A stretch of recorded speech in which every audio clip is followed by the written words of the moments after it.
Ladies and gentlemen, check it out. We are in the new house. So yes, this is actually my wife and I. We did get this house. One of these days we're gonna have to do a house tour. But anyway, this is the third episode of Ask the Doc.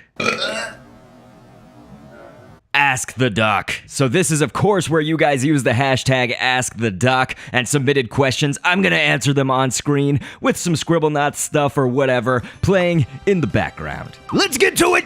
Who was your hardest creation in Scribblenauts? Okay, so I think that that's a good question, but doesn't really come with like an easy or short answer, really. I think it's more just that a lot of creations are hard in different ways. So it's like, for instance, Omega Flowey. That was one of the more difficult ones because we knew that stamp space was going to be an issue. This was a huge creation. It had lots of different parts on it. And I think even after making it 5 separate objects, you know, we used glue to like glue some of the parts together and all of that. I think we still might have had to conserve stamp space and not get every single last detail in it that is in the real Omega Flowey or whatever. But, you know, that's just one example of like having to use so many stamps and so many different things, but those stamps were actually easy to find. So if I think about, you know, creations that were hard to find stamps for, I actually think back to a really recent episode. We created Darwin, and so of course that's Darwin from The Amazing World of Gumball, and it was like actually incredibly difficult just to find one shape for the goldfish body head of Darwin. You know, it's like his cheek basically does kind of protrude out on the side, and we really couldn't find a stamp that was good for that just because I had actually used, a lot of the times I'll use an alien's body or torso piece for that kind of shape, but the alien, it was a little bit too tall. You know, Darwin is more this long kind of horizontal shape with the cheek out of that, and so that was actually, you know, a situation where maybe the stamp was hard to find, and I went kind of just searching through a lot of different stamps, a lot of different things in Scribblenauts that we could use for that, and then I would say lastly was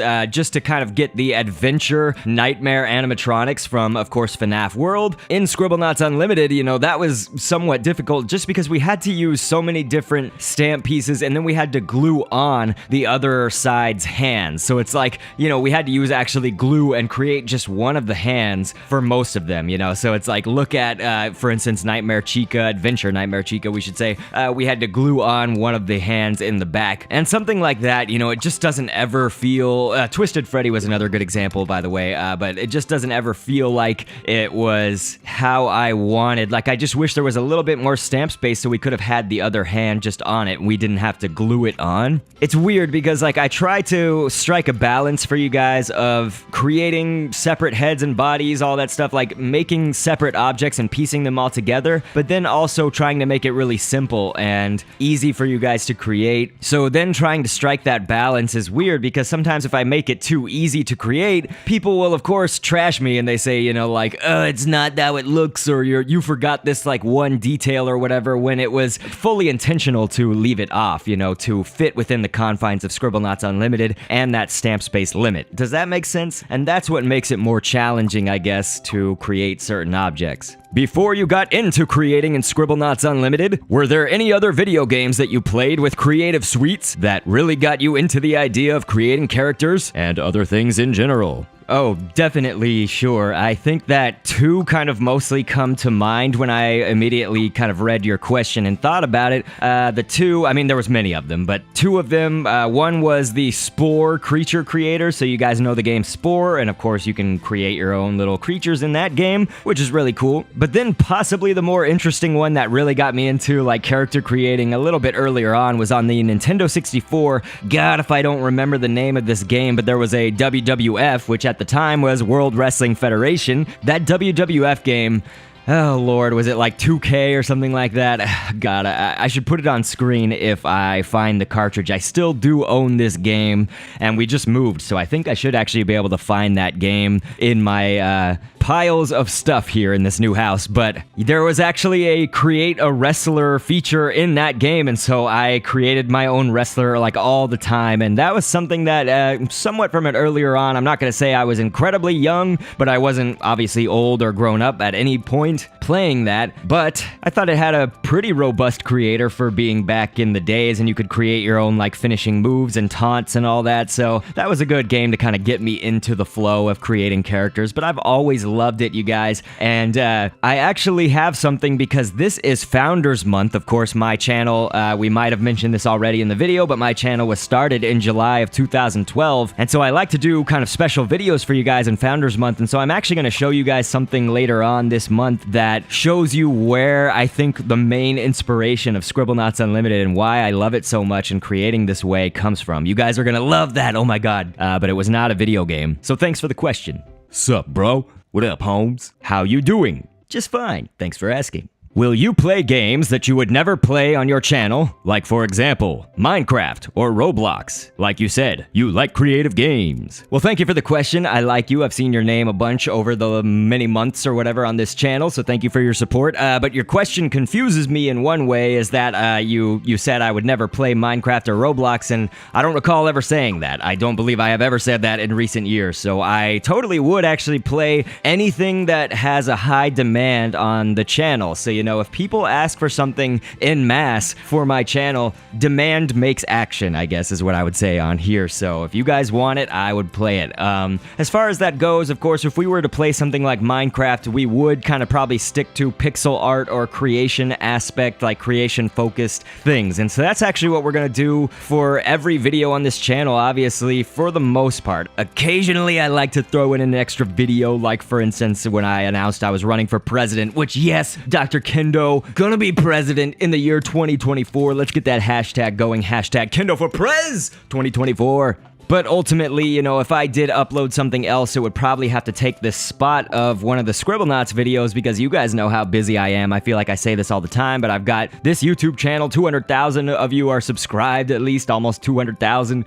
My Twitch channel, I've got work, I've got my family, of course, my baby, my dad. There's a whole bunch of work still needing to be done on this house, but then I've also got work, I've got volunteering, music, voice acting, Twitch live streams. Did I already say that? I feel like now I'm running through stuff I've already said, but anyway, it would probably have to take up one of the upload slots of Scribblenauts on a Sunday, and we would just be doing some kind of creation-focused game or whatever. But again, if you guys comment for me to play something that you would really like to see, if enough people are saying it, then I will do it. Demand makes action. Let's move on to the next question. What or who got you into gaming? It's interesting because I've been gaming for the longest time, but actually probably not like some of you guys. Some people, of course, have gamed before I was in my life. It really took over when I was about 5, but a little bit before then, I was actually playing the NES, so just the original Nintendo Entertainment System. And so surprisingly, it was in my sister's room all this time. I think it was just because she's 2 years older than I am, and so my parents felt like we should put it in her room or whatever, but she wasn't playing it, and so I really liked it. You know, we were playing the original Duck Hunt, Mario Brothers, that really hard Ninja Turtles game. But yeah, so I mean, I was playing before age 5, certainly, with the Nintendo Entertainment System, but then around 5 or 6, you know, I had a Sega Genesis, I had Game Boy, Game Gear, all this other stuff was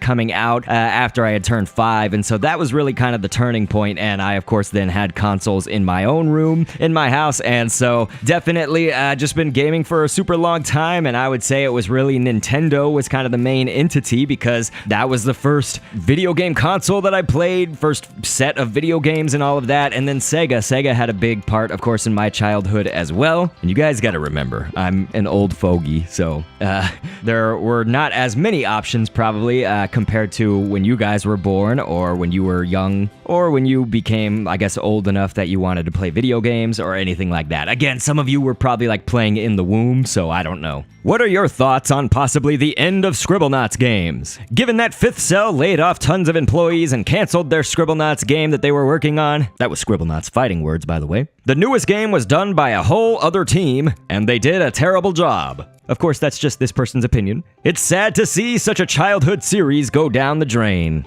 Okay, so I have many thoughts when I think about just how to answer your question, and there was a lot to it. So let me first break it down by saying, of course, I'm really old, so I think it would be y'all's childhood, whereas the first Scribblenauts game came out in 2009, if I remember correctly, and I was just graduating college in 2009, so I was pretty old when Scribblenauts first came out, of course, with their series of games, but that's beside the point, of course. Much love to all of you out there. I actually feel really fortunate that younger people than I really would want to watch me, you know, so I really love that you guys are watching. But anyway, then the other assumption is that, you know, they did a really bad job with Scribblenauts Showdown. I know that was your opinion. That was probably an opinion that a lot of my viewers held because the game didn't have an object editor feature. And that's the main thing that I dislike about it. I also dislike that their sandbox mode, which was supposed to kind of mimic Scribblenauts games that had already come out, I felt like they did a really poor job with that, mostly because of the controls. The missions were okay, but the controls of it were really difficult. Now, as far as Scribblenauts Showdown being like a party or mini game type of game, I think that that was okay. It wasn't like Mario Party status or anything in my opinion, but I like that the mini games were at least like, it was kind of original to have to like type in certain things for the mini games. You know, obviously there's no Mario Party that's done that, where you have to type in like whatever the fastest thing you can think of is, or just, that's just one example, of course. But Scribblenauts Showdown, I would just say it's like half good and half bad in my opinion, to summarize that. But what do I think of like a certain downfall, I guess? You know, I am sad that, of course, Fifth Cell dissolved most of their staff, and of course they canceled the Scribblenauts fighting words, as you had referenced in your question. And so, obviously, I am sad about that. I actually have talked to several of the dev team, you know, the whole team that did put together the game Scribblenauts Unlimited, specifically, not any of the other ones. But my hope, of course, is just that, like, they don't end the franchise as a whole. Maybe they will, maybe they won't. You know, Shiver Entertainment, or Shiver, however you pronounce it, did make Scribblenauts Showdown. Maybe they're gonna listen to people and maybe listen to me. I don't know. I mean, I've contacted them several times, and they actually did send me a free copy of Scribblenauts Showdown with some of that extra stuff that you guys saw in the unboxing video, if you ever watched that, on my channel here. How do I feel about it? Obviously, I'm sad. I would love for another, like, Scribblenauts Unlimited type of game to come out just with more features or whatever. But we have Scribblenauts Unlimited. It's like when people ask me, I get, this is actually a crazy question that sometimes people ask me, is they're like, why do you still play this game? Or like, why do you play a dead game? And first off, nobody has to make YouTube content about video games that are only new. I mean, you can make videos about games that are like 20 years old. You know what I'm saying? There's nothing that says in any rule book, there is no rule book, but there is nothing that says that you have to create content only about new video games. So that's one thing. But also, it's what I like and it's what you guys like. It's like, why would I stop doing something that makes a whole bunch of people happy? You know, there's a whole, again, like 200,000 people have subscribed to me because of this thing that I do. So it's like, why would I stop that? You know what I mean? To create, just to play something new that you guys may not enjoy as much? You obviously know the answer to that. So thank you again for your support. Thank you. I love you. How do you memorize all of the right pieces to use for each creation? Well, maybe you guys know the answer to this already, some of you, but I would say it's less about memorization at first and more just about repetition. So once you do anything enough, you usually memorize it, right? That's actually what I think about it, what memorization really is. But just as I kept doing episodes, I, of course, memorized all the stamps that I was seeming to use a lot of the time. But, you know, we're constantly still bringing up new stamps in a lot of the recent episodes. As the episodes keep going, you know, I feel like there are new stamps being used, but also you should look back to maybe some of my older videos, and I feel like there were certain easy stamps that were obvious for me to use that I didn't end up using because I actually didn't know about them or like hadn't really remembered yet. You know, it wasn't stuck in my brain at that point. So we're talking like episode 25 and below, you know what I mean? So certainly that's why we've made remakes of certain creations as well. Like Sonic the Hedgehog, I feel like has been made like 4 different times in 4 different ways or whatever, and I really like the design that we had in episode 184, ladies and gentlemen, Sonic and Shadow. But that was kind of an example of like a character we did really early on where I felt like I didn't have all of the knowledge of stamps, whereas now we have a lot more advanced techniques, we have more knowledge of different stamps that I have memorized throughout all of the years, and so I think that that's a good way to explain it, I hope at least, so thank you for the question. Okay, you guys, we did it. Now we're gonna go on to the lightning round, of course, where we answer questions just really quickly. We do this every Ask the Doc episode. Let's get get into it. How old are you? I have been watching your channel for years now. Keep up the amazing work. I will be 32 years old August 22nd. Yes, that's right. I'm super old. And thank you very much. I appreciate your longtime support. Do you believe in the BALDI'S? Oh, yes, of course. You like Jazz? Oh, like Jazz the Transformer? Yeah, he's one of my favorite ones. If you were an animal, what animal would you be? I would definitely be a wolf. You get like all of the best things if you're gonna be a wolf. My favorite animals are dogs, like domestic dogs. But then if we don't go with like domesticated animals, I would say a wolf, which is basically the next best thing to a dog. What's your favorite candy or chips bag? Okay, this is actually changing like all the time for me, but right now I really love Cheetos. That's my favorite chips. And I don't eat a lot of candy anymore, but I really like chocolate, so I'd probably say like dark chocolate, Hershey's bars. All right, so ladies and gentlemen, we are going to do something new right now because of course it is Founders Month, and so normally I don't do this in Ask the Doc again, but I am gonna do this because of Founders Month, and I wanna show appreciation for all of you guys, so we're actually gonna show some of the greatest comments that have just happened since last July up until now, because again, July 2012, that is when my channel started, and so this is Founders Month every single July. Let's see your amazing comments for the end of this video. And thank you so much for viewing. Thank you. Where we all stand as one. This is our song. Represent the place you know you belong. Hey, we've said it all along in Kendopolis, where we all stand as one. On the days when subscribers fly, I just pray you won't pass me by. On the days you're just dragging by, I pick you up and we will never die. On the days when subscribers fly, I just pray you won't pass me by. On the days you're just dragging by, I'll pick you up and we will never die. On the days when subscribers fly, I just pray you won't pass me by. On the days you're just dragging by, I'll pick you up and we will never die. On the days when subscribers fly, I just pray you won't pass me by. On the days you're just dragging by, never die, we'll never